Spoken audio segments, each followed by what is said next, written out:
Hey Dad, today we are reading Psalm chapter 23 to 25 and Acts chapter 14.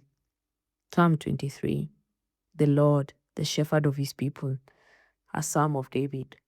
The Lord is my shepherd, I shall not want. He makes me to lie down in green pastures. He leads me beside the still waters. He restores my soul. He leads me in the paths of righteousness for his name's sake. Yeah, though I walk through the valley of the shadow of death, I will fear no evil, for you are with me. Your rod and your staff, they comfort me. You prepare a table before me in the presence of my enemies. You anoint my head with oil. My cup runs over. Surely goodness and mercy shall follow me all the days of my life, and I will dwell in the house of the Lord forever. Psalm chapter 24. The King of glory and his kingdom, a psalm of David. The earth is the Lord's and all its fullness, the world and those who dwell therein.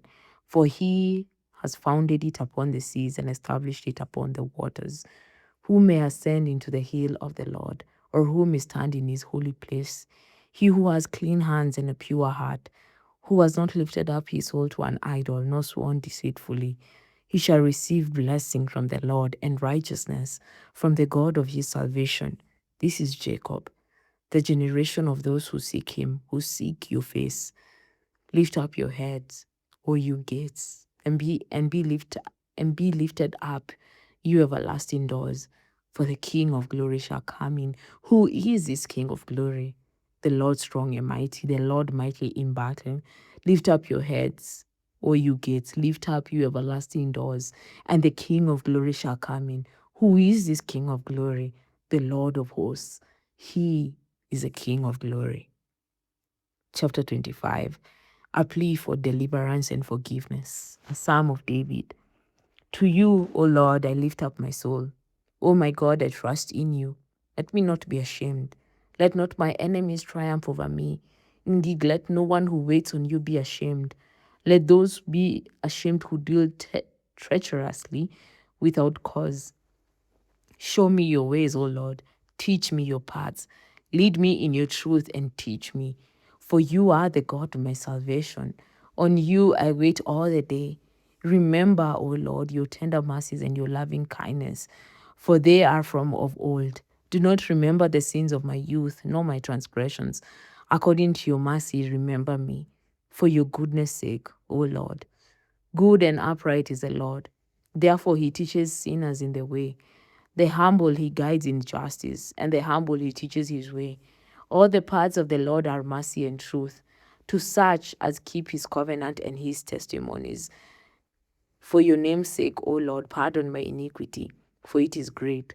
Who is the man that fears the Lord? Him shall he teach in the way he chooses. He himself shall dwell in prosperity, and his descendants shall inherit the earth. The secret of the Lord is with those who fear him, and he will show them his covenant. My eyes are ever toward the Lord, for he shall pluck my feet out of the net. Turn yourself to me and have mercy on me, for I am desolate and afflicted. The troubles of my heart have enlarged. Bring me out of my distresses. Look on my affliction and my pain, and forgive all my sins. Consider my enemies, for they are many, and they hate me with cruel hatred. Keep my soul and deliver me. Let me not be ashamed, for I put my trust in you. Let integrity and uprightness preserve me, for I wait for you. Redeem Israel, O God, out of all their troubles.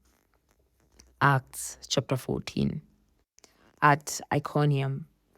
Now it happened in Iconium that they went together to the synagogue of the Jews, and so spoke that a great multitude both of the Jews and of the Greeks believed. But the unbelieving Jews stirred up the Gentiles and poisoned their minds against the brethren. Therefore they stayed there a long time, speaking boldly in the Lord, who was bearing witness to the word of his grace, granting signs and wonders to be done by their hands. But the multitude of the city was divided. Part sided with the Jews and part with the apostles. And when a violent attempt was made by both the Gentiles and Jews with their rulers to abuse and stone them, they became aware of it and fled to Lystra and Derbe cities of Lycaonia and to the surrounding region, and they were preaching the gospel there. Idolatry at Lystra.